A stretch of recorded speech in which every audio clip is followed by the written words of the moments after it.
This year, we were spending Thanksgiving with my wife's family. For the last 18 years, it was always at our house, but now that the boys were gone, things changed. Josh went to Alabama, and Jordan picked Auburn. I think that they did that on purpose just so that there would always be an ongoing family conflict. It was sort of traditional and always good fun. I worked as an insurance claims adjuster for the last 15 years, and I absolutely hated it. I always wanted to do something outdoors and of a manual nature. I didn't know exactly what I wanted to do, but I knew I didn't want to work behind a desk anymore. My family situation made me a slave to my job. Connie had never worked. Over the last few years, the boys have been super active in sports and other activities. I became the involved parent, and Connie was more laid back but supportive. As I spend more time with the boys, she spends more time with her parents. Connie's parents were in their late 60s. They were still in good health but starting to feel the stress of aging. Every couple of years, they would spend Thanksgiving at our place, but we had never gone to theirs. It was anticipated to be a very low-key, laid-back weekend. The weather was fine, so the 2-hour drive went pretty well. Connie's dad and I enjoyed getting caught up while Connie and her mom got busy getting ready for the next day's meal. It was just the four of us, and everything went quite well. The food was delicious, and the company was pleasant. Frank, Connie's dad, and I were looking forward to a long afternoon of football and cold beer. Connie's mom just wanted to be left alone with her new Patterson novel. "John, if it's okay with you, I am going to go spend the afternoon with Harriet Miller from high school. I haven't seen her for over 10 years. Are you and Dad going to be okay?" "We'll be fine, honey. Stay as long as you'd like, but lay off of the spirits." I smiled as I waved her out the door. Connie's mother, Teresa, was just finishing the cleanup, as I was getting a couple of fresh long necks for me and Frank. "Where did Connie run off to John?" "I think she said that she was going to go see an old friend, Harriet Miller, I believe." "That's nice. She will probably be there most of the afternoon." She gave me a weird smile. "She said she would be back later this evening," I answered. It was a slow, quiet afternoon. Teresa was comfortable with her book in the living room, and Frank and I were trying to get enthused about the football games, but not having too much luck. "John, would you mind getting a couple of black and tans out of the frig? I think that we need to talk a bit." When I got back, Frank had just closed the door between the den and the living room. "What is on your mind, Frank?" I questioned. "First of all, I think you should know that Harriet Miller died from colon cancer about 6 months ago. I have no idea why Connie said that she was going to see her. She could have just as easy picked a name of someone that wasn't dead." I didn't respond to what he said. "I am not sure, but I think that it is an in-joke between Connie and her mother. They seem to have these little secrets between them that I am not privy to." "What you are saying is that something fishy is going on that I don't know about," I questioned. "Exactly." I got 2 more long necks. "It has been going on for the last 5 years or so. That is why Connie has been coming to see us so often." "What exactly are you trying to say?"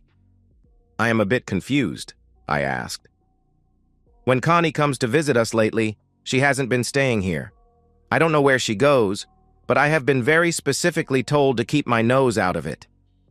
"You are saying that Connie is doing something that she should not be doing, and her mother is helping her do it?" I questioned. "I knew that you were a smart fellow," he answered.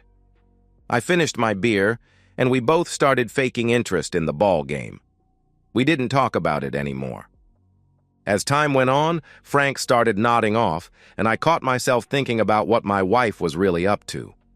I got out of my cell and started to play around. Connie had turned off her Find a Phone app. I fiddled around with it a bit, but did not have any results. I didn't try and call her, but I assumed that her phone was still on and active. I wondered how those police shows were always able to locate a cell phone, and I couldn't. I made a fresh pot of coffee. Frank fell asleep on his recliner. Teresa put a cover over him as she went up to bed. Connie finally got home. So how was Harriet? I tried to say it with a straight face. She was fine. They redecorated the whole house now that their kids are gone. It looked nice. The problem is that I drank a little too much wine. I shouldn't have driven home. I didn't reply. John, I am really tired. I am going to catch a quick shower and hit the sack. We'll talk in the morning, okay? I filled the thermos with fresh coffee. I also stuck Connie's cell phone in my pocket. As I walked out the door, I heard Frank whisper, "Go get him, Tiger." I didn't know what he meant, but it did bring a smile to my face. There was no real plan, so I just sat, waiting for the heater to warm up. I finally decided to try and use the GPS system in the car. For what it cost, I was hoping to get something out of it other than finding the nearest McDonald's. I went to the history section and selected bead crumbs. Yes, it was all there. I had a nice little line of red dots showing me everywhere my loving wife had been that afternoon. I had no idea where Harriet lived, but it didn't matter. All I had to do was follow the yellow brick road. Red dot road. 15 minutes later, I was in a modest little subdivision in front of a small brick home with a one-car garage. This had to be the place because the dots turned around here and started going back. I pulled out my phone and went to Google Maps.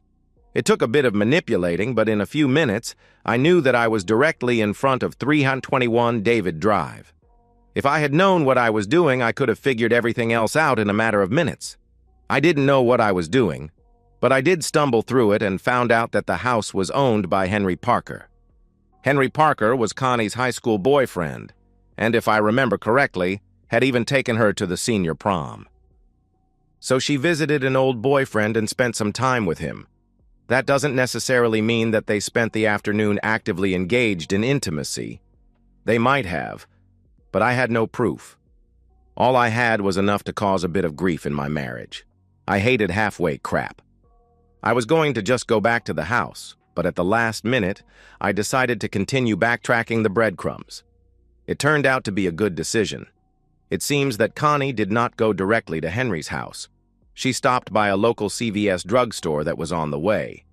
So, what could I do with this information? I turned on the interior light in the car and searched around, looking for an empty paper bag or a receipt. I found nothing. Connie was a creature of habit, of course. She never paid cash. She charged everything. I turned on her phone and hit the MasterCard icon. It worked just like it was supposed to. Purchase history took me right to the Lakeshore CVS, and I immediately had a copy of the purchase that was made today at 3:45 p.m. My loving wife had bought a Trojan Pleasure Pack for $7.89 and a tube of KY jelly for $10.77. There were 12 condoms in that package. I hope she got her money's worth. Now I had enough information. I could go home, but I had one more thing to do. First, I saved a copy of the CVS receipt as a JPG. Then I went to the phone settings. I was not really good at this type of thing, but I kept at it until I prevailed. I saved the picture of the receipt as wallpaper. Then I made it the default for her phone. Now, whenever she opens her phone, it will be the first thing to come up. I am sure she will have no trouble getting rid of it, but not before she realizes that I am fully aware of what she did. I also sent myself a copy of that picture. 20 minutes later, I was back at the house. Frank was still sleeping on his recliner. I assumed that Teresa was upstairs in bed and my loving wife was fast asleep in the guest room. I quietly gathered up all of my things and moved downstairs. I put Connie's cell phone on the kitchen table with my wedding ring. There was no note.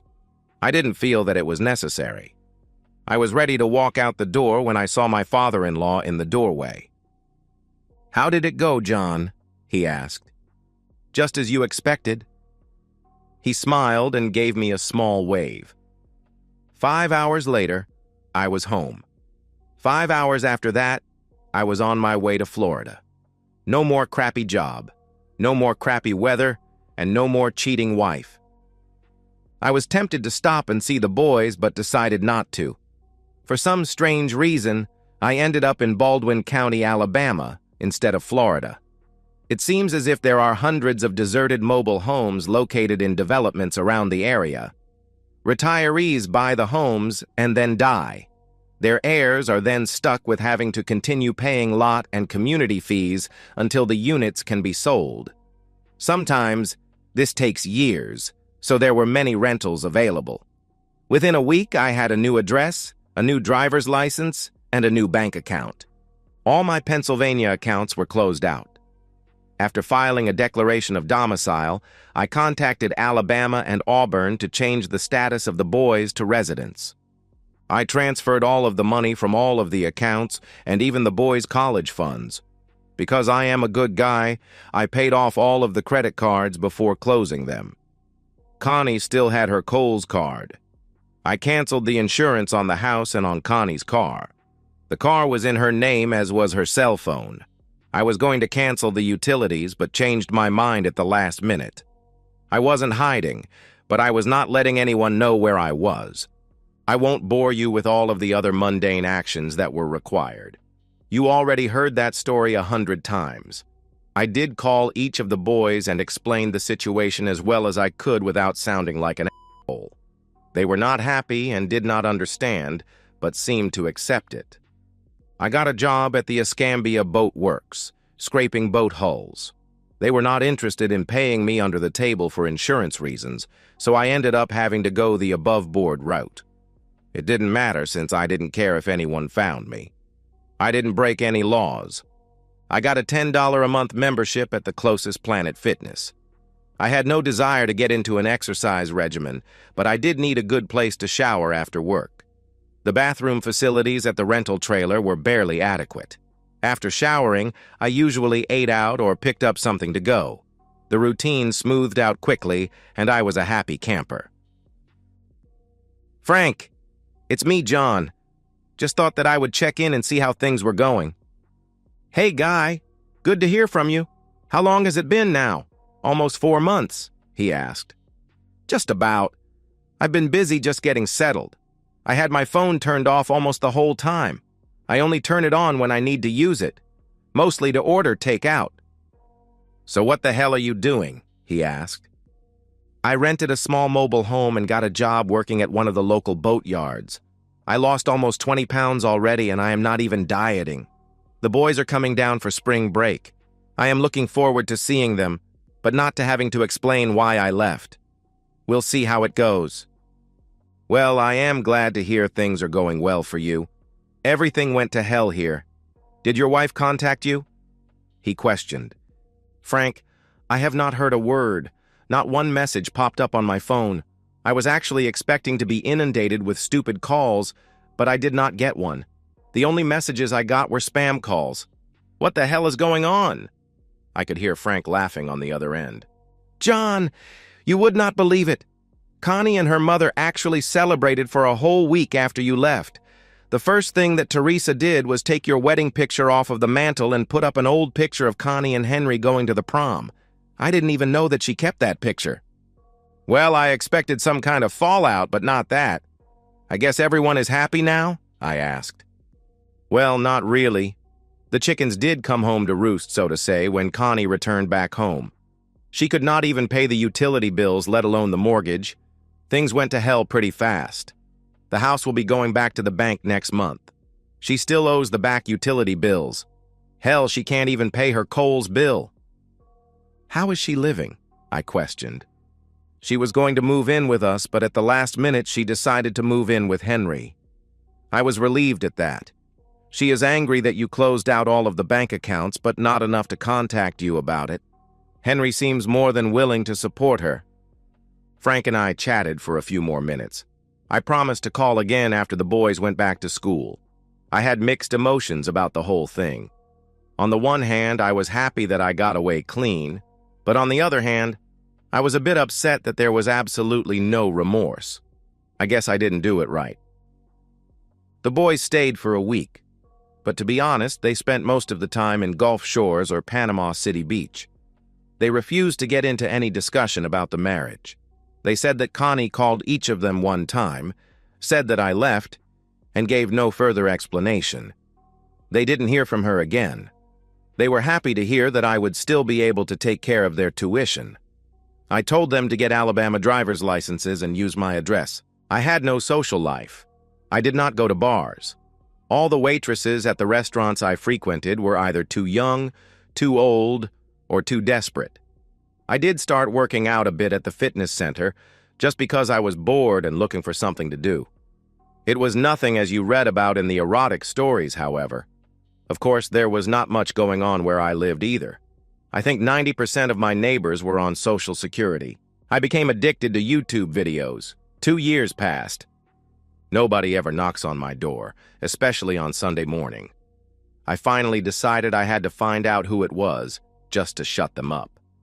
It was Frank. "Damn, Frank, how the hell did you find me?" I asked. "I stopped on the way down and saw Jordan. He gave me directions. I couldn't find Josh. You got a cold beer for a weary traveler?" "It's 6 in the morning. Wouldn't you rather have coffee?" I asked. "Got some?" he answered. I did have enough stuff on hand to throw together a pretty good breakfast. One of my many vices. We chatted and ate for a while until I asked the big question. "What the hell are you doing here?" I got in a little trouble and felt that it was time to leave the Keystone State. I didn't respond. Henry leaned back a bit in his chair and tried to get comfortable. Connie and Henry got married Saturday morning. I didn't even know that I was divorced. That's interesting, but it doesn't seem like a reason to leave. While everybody was at the church, I went over and burned down Henry's house. Now that seems very interesting. How did that go over? I asked. I don't know. I didn't see them after that, he replied. Well, since you are here, I guess they will just have to move in with Teresa now? Not likely, I gave him an inquisitive look. I burned down my own house just before I left, Frank answered. And then another surprise. Josh and Jordan showed up. What did I do to deserve this visit? Frank and I helped them bring their bags in. Actually, we were trying to figure out where Grandpop disappeared to. This was my best guess. Josh figured that he would go to Mexico. I take it that you both went to the wedding? I asked. Yeah, it was a blast. Not what we expected by a long shot. Jordan looked like he was trying to keep from laughing. Frank nudged me with his elbow. John, I think your boys are playing us. I got 4 long necks out of the fridge. So, how do you like your new stepdad? That got both of them snickering. What the hell is so funny? I asked. They never married, Dad. In the middle of the ceremony, somebody piped up and said that Henry's house was on fire. Everything stopped as he rushed out to see what was going on. By the time things settled down, we found out that Grandmom and Grandpop's house was also on fire. Mom kept trying to get Henry to finish the ceremony, but he finally got angry, yelled that the wedding was off, and stormed out. We had no place to stay, so we drove right down here. So they never got married? I asked. Nope. Josh and Jordan stayed a few days and then went back to school. A few people showed up making inquiries about Frank, but I was able to misdirect them to Ocala. After a few weeks, they stopped coming around. Frank got a job with Home Depot, and life got a whole lot more interesting. He was a bit more gregarious than I was, so in a short period of time, I actually started to get a social life of such. All of a sudden, we were going to cookout, barbecues, and birthday parties. We even got invited to a funeral and a couple of weddings. That is where I met Argie Sue Baker. Argie was a divorcee who worked in the garden department at Home Depot with Frank. After running into her several times at different events, we sort of became a couple. One thing led to another, and 6 months late, Argie moved into the trailer with me after Frank moved out. He found a rich widow who owned a condo in Orange Beach. Argie and I didn't get married, but we did buy the trailer together. She talked me into quitting the marina job, and now we are both working at Home Depot. Ain't love great? And so, we've reached the end of today's story. Was it what you expected, or did it take a twist you didn't see coming? I'm curious to hear your thoughts. Share them in the comments below, and let's get a conversation going. If this story kept you hooked, make sure to hit that like button. And if you're new here or just haven't subscribed yet, now's the perfect time to join our community. I bring you fresh, captivating stories every day. So click that subscribe button and turn on notifications so you never miss out. Thanks for watching, and I'll see you in the next one.